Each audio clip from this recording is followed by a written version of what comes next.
என்ன மருந்து நல்ல சத்தான மருந்து எடுத்துருக்கீங்க. ஆர்லிகா மருந்து இருக்குல்லண்ணே, அதை அரைச்சு அப்படியே ஏற்றி வச்சுக்கீங்க. ஒரு 10 நாளைக்கு இது வருது.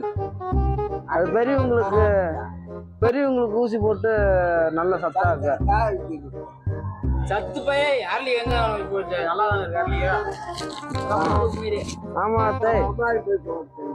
எங்க அம்மாவுக்கு போட்டுதான் வந்திருக்கேன். நான் காலையிலே போட்டேன்.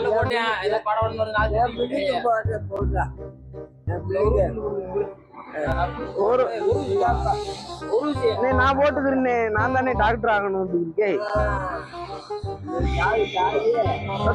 காந்தாத்தா ஒரு ஊசியை போட்டுக்கு தரேன். மருந்துனே கைய கழுவுனே, அரளிக்காய் மருந்து.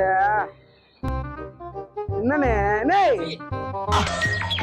ரொம்ப கவுதடா விஷம் அப்படித்தானே இருக்கும். துப்புனே கசக்குதுப்பா. கையில நகி போரு, மருந்து போருவே. கையில ஒரு நகி போருப்பா. அப்படியே வாய கம்மி வாயில